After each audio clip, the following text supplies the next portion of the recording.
I am so happy to be here with some friends. First of all, the poet Murat Nemet-Nejat, who has joined us for the day here at the Writer's House, and about one of whose poems we're going to be talking.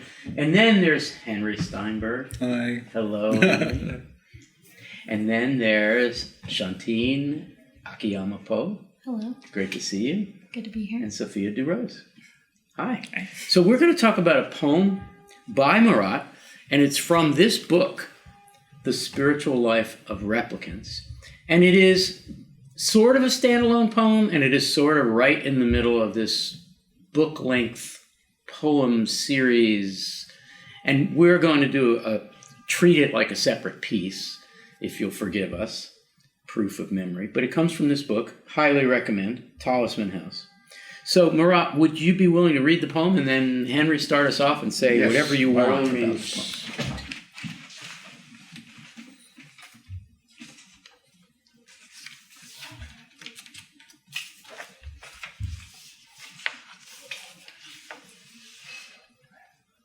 Proof of Memory. A water flower, green circles.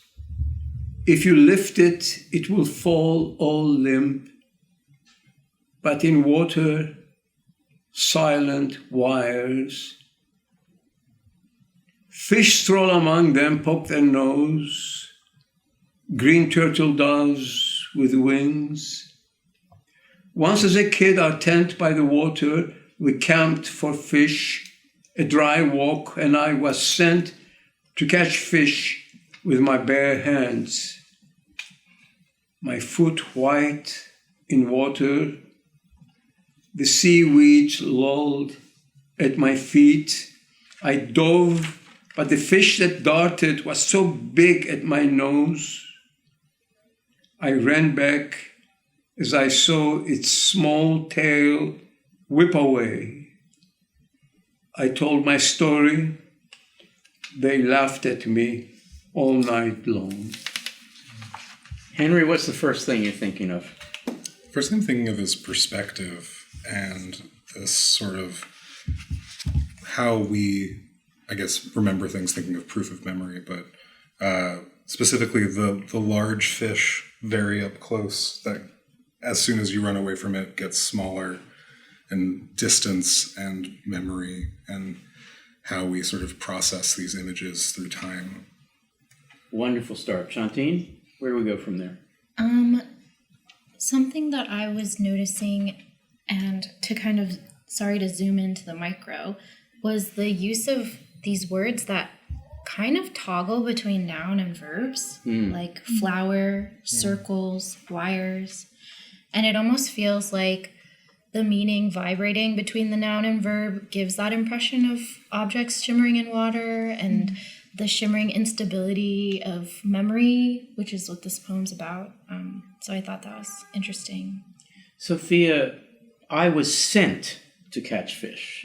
And sent suggests that the elders were hoping that this child will learn something or experience something. I was sent. Or it's just an errand. You go catch some fish.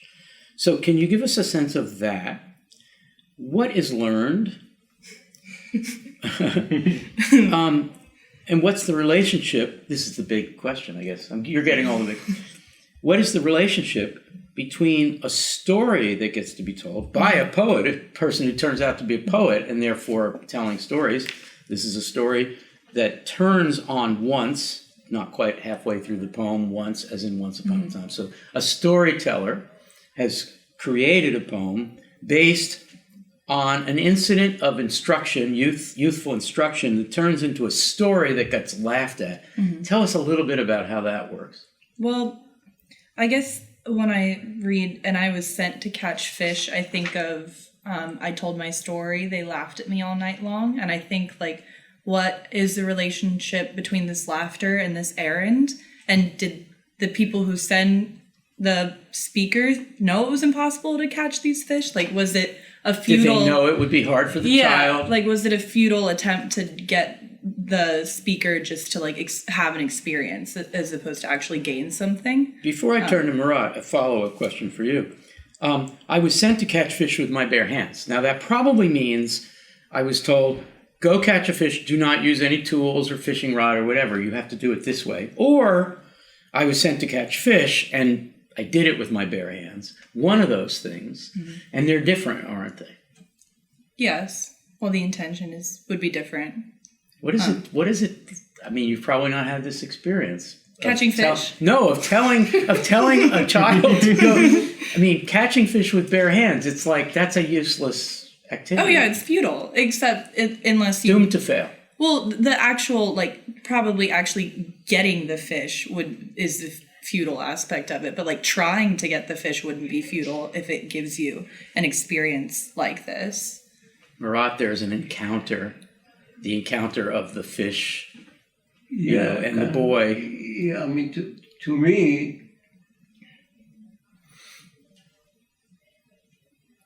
what it appears is that in different medium, things appear very differently, Right.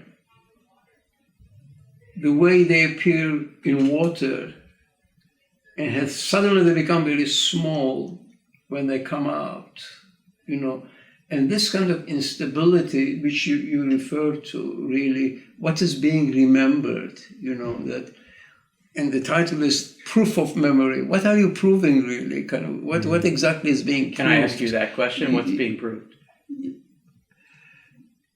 Well,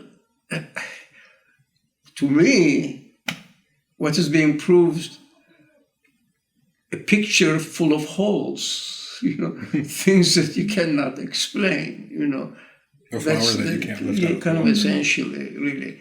Why are you sending somebody to catch fish with their own hands, I'm going to say something that's probably overinterpretive as a prompt for the three of you, and then I'm dying to hear what Murat has to say in response to it.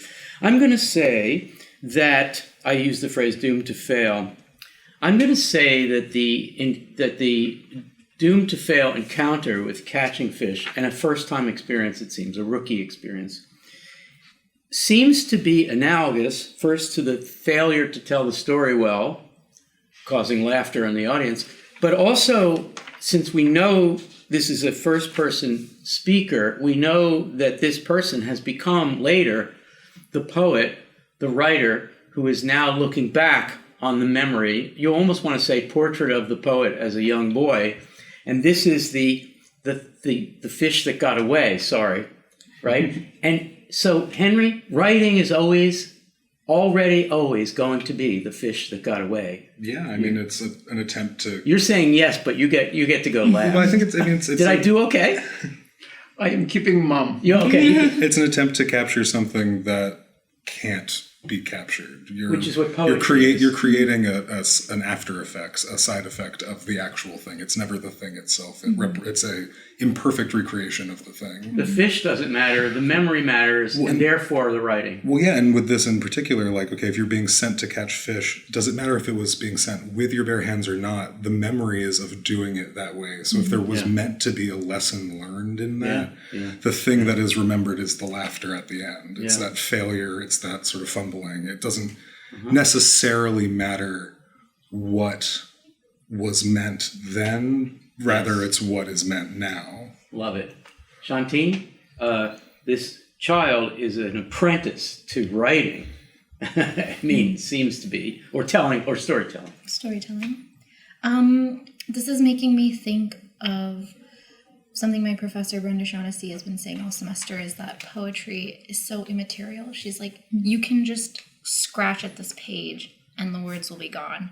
And I think and yet it exists, right? And so I think this poem is really wrestling with that, like the immateriality of poetry, of writing. Sophia? Yeah, I mean, I think the fish in this is like a metonym for the poem. It's fleeting, and it wasn't able to be perfectly transcribed or given to the people who sent the speaker to get it. And it, like, the existence of the poem is making language the faulty material that proves the existence of the experience. So the language is left when you couldn't capture the fish. Yes. Murat, you've heard 4 of us read it as an anecdote.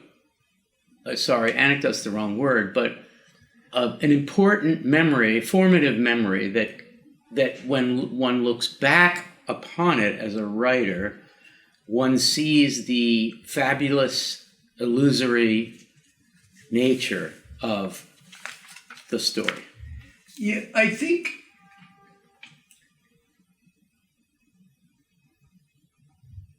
what really happens is that we make up our memories. You know, we have this idea that we are remembering what happened. It's all a fiction. Yeah, to some extent, it's all fiction, that's really what it is. As a matter of fact, that's what this poem is surrounded by. Does the memory belong to you? What you remember, is it something that you are projecting, or are you creating basically a fiction out of wisps of experience? Probably it doesn't mean that it has nothing to do with yourself. But is this what happened? Is it the proof? What are you proving? Really? What does this poem prove, really?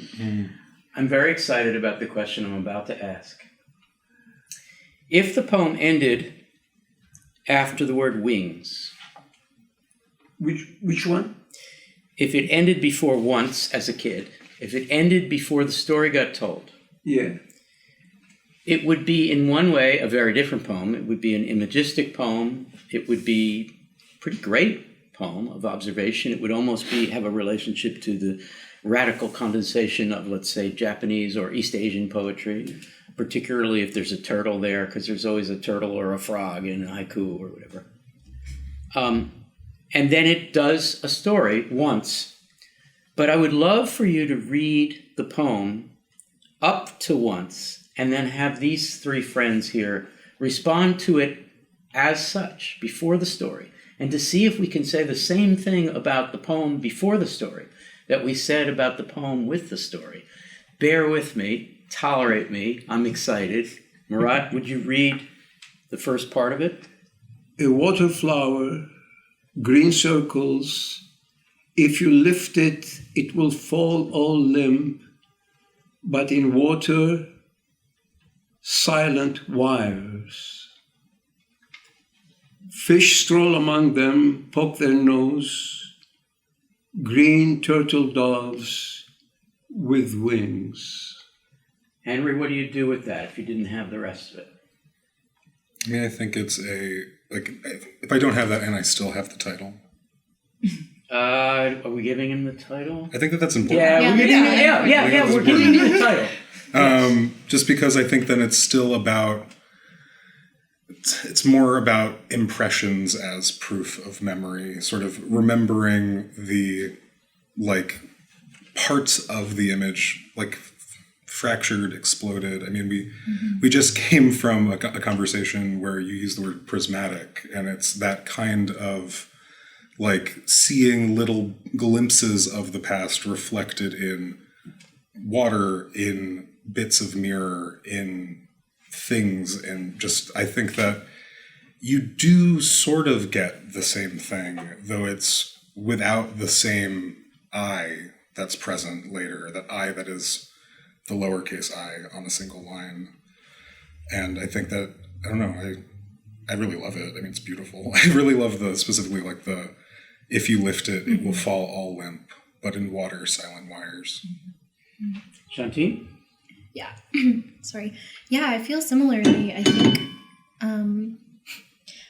think that the first part of this poem has a little bit of the rest of it in a representational sense. It does, doesn't it? Yeah, as a kind of imagery for the rest of the poem. We don't get, if we're doing what you're asking us to do, we don't get the story. But we get the nose, by the way. We get the we fish get with the the nose. nose. Yeah. It's like a prologue. And we also get, I think what Henry's saying, the green circles, it makes me think of water rippling, and that rippling water gives the effect of memory that's kind of there, but kind of not. Sophia? I think we still get this thread of considering the extraction of something from where it currently exists, like considering if we remove the water flower, it will fall limp and be different, and how it exists in water and outside of water. And because you're holding both those images in this beginning part, we see one thing in two ways, and that's kind of how memory exists anyway. Like, it is how we decide to remember it each time we conjure it. So I think there's still something there about the different valences of things. Henry, before I throw my idea in, what do you want to say? Well, just to that point, it's not just extracting. I think it's really dealing with like how memory is something that you can't really touch too much without changing it. Like the more you revisit a memory, the more you play with the images, the more you try to return to what is true, the less you can do that. This is so much fun because after I say what I'm going to say, I can't wait to hear what Murat is thinking about this exercise. Here's what I want to say. When I read an HD poem, it wouldn't be once as a kid. It wouldn't be a story. It would be everything before it. And imagism, I think I used the word imagist earlier. I hallucinate. I don't know whether the sea or the...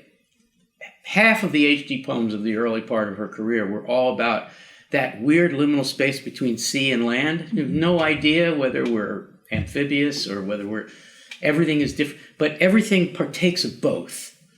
And here, I'm going to overread it, but I still think I would stand by it. So the water flower gets described.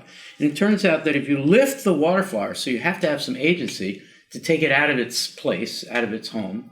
You lift it, it doesn't do well in air, on land. If you put it back, it's silent wires, it's poetry. I mean, the most amazing thing. Okay. Among them being the circles, plural, of the flowers. Among them, because we have fish stroll among them, not fish stroll among fish. So the them would be plural. It refers to the circles of the flower. I'm already hallucinating. Poke their nose. Okay, that's the fish, but green turtle doves with wings. Okay, they're either turtle doves or they're green. It's a green turtle and doves with wings. There I'm hallucinating again because I get the turtles in the water and the doves in the air. And it might be that the water flower, when you put it back in the water and its silent wires, makes one think of a green turtle dove with wings, the way it looks. It's a metaphor for the way it looks. It's a metaphorical description. I both am lost entirely and I am higher than a kite because I'm high, hallucinating, because I thought I knew where I was, but the words are either metaphorically describing something, H does this all the time, or they're literally describing something, or both. Then the boy has this formative experience. Murat, do whatever you want with what we've said. How are you feeling? I'm glad you got high. Thank you. That's number one. Okay. Second thing, what differentiates those lines from a images poem is the word nose. I don't say noses. Right. All those fish turn into a single nose. Yes, good. Okay. To me, in that way, it is the essence of what that poem is. Okay, kind of these things are going on in that what we call memory. Suddenly it becomes a sharp single image at that moment, that nose speaking, which is really what reappears again, and the kid is afraid and runs away, and suddenly becomes a small fish really kind of whipping and moving away, And in a way, what kind of this kind of elusiveness of memory? We make it up, but it's still real. It's not. It's because we make it up. It doesn't mean it's unreal. You said surreal. Yeah. Surreal. Yeah. Yeah. Not surrealism. It is super real. It's super real. So it is surreal. It is both precise and descriptive Yeah. and surreal. Yeah. Okay, what I would like us to do is go around all four of you, or maybe five, including me, and add something else to this conversation that someone coming to this poem for the first time, watching this video, would want to know. So what else needs to be said? And then I have a final question for Murat, which is more of a biographical question. So, okay. So, Henry, final thought? Final thought. We can come back to you if you want. I'd like that, actually. Okay. Chantine? I think I'm going to go out into left field now. But discussing this poem with my partner yesterday, we were wondering, who is the speaker, and could the speaker be something other than a little boy? Some part of the way that it's written makes me think maybe it's a bear or some other animal. It's a bit of an alternative reading, but I think Wouldn't the bear actually catch the fish, though? yeah, perhaps yeah. kidding. No, That that's was- true. That was know a how to do joke. it yet. No, it's totally I true. know nothing about this. Yeah, They would catch it. they totally would. And nobody would laugh at them. Yes. Well, I was thinking my maybe laugh. it's the boy imagining themselves as a bear. Oh, I don't nice. know, I like overreading that. maybe, but imagining You're that making they it a turned bit of an into a bear. allegory, which I think the word once invites you to do, right? Once upon a time, there was a little boy who wanted to catch a fish, who would turn out to be a writer who would never catch the fish of writing. That would be my little allegorical. Yeah. Thank you, Sophia. I guess this is just praise, but Praise for Murat. This is a marvelous poem, by the way. in the when the memory becomes the story, I appreciated that it has its own line twice, like I dove but the fish that darted, I ran back, and just like as a grammatical representation of the singularity of that experience, and kind of the loneliness of living in a world that is ultimately always different from the world you share with other people, the way memory is ultimately only yours and kind of not transmissible in the way we sometimes want. Yeah, I just thought that was a lovely little line. Thank you. Henry? I was just sort of thinking about how if you like literally fold the poem along the line between with wings and once as a kid, you kind of get this beautiful like notion of someone standing at the side of the water. And the poem Do you want to do it and show sort of the like camera? the poem just sort of begins to sort of expand outward. It's longer. It's like not the same exact shape. It's an imperfect mirror of itself. But you can find those images in both halves that reflect one another throughout time. I love it. All right, my final thought. I see fish strolling, which is really, for me, I don't know fish that well, but I don't think of them strolling, but I get what's being said. They are, okay. And then the seaweeds lolled. And I love that because the boy needs to learn. You know, the last thing you want to do is go, rah! You know, the fish are not going to do that. Don't be so aggressive. Don't be so intentional. He told the story as the first mistake a rookie makes, which is, I went and got the fish, but they got away, or whatever. This is good information for the poet to learn, to focus on the strolling and the lolling of whatever you are describing for your poem and your story as well. There's got to be some strolling and lolling in a story if you're ever going to catch the fish of the story. Murat, your final thought, and then I have a biographical question for you. Oh, well, thank you very much about the eye, because I'm very, very attuned where I break my lines. Okay, so that those were I'm going to do this, but over the years, instinctively, yeah, that's what kind of this kind of solitary looking feeling creates. And also something you said about the asymmetry between the two parts. That's very important to me. a lot of my poetry in the books, if you look at it, they have a visual dimension. And at least the poems that I am very satisfied with, you look at the poem, it has a feeling of being on the verge of collapsing. But they do not collapse, they just go from one thing to so that they lull. The poem kind of does it. So that this is what we took in the other discussion about the chaos on the verge of liminal, on the verge of chaos. Is there an order you can underline it? And this is a kind of poetic ideal for me, which is very crucial. Let me ask you, if this happened to a boy named Murat or something like it, did it happen in Turkey? This story never happened to me. It never happened at all. I want you to know that. On the other hand, I always had difficulty catching fish. I could never catch fish, but nobody asked me to catch fish with my bare hands. Okay, And who are they? as though I might as well be trying to catch from even with the tackle, I couldn't catch them. Okay, And so who are they?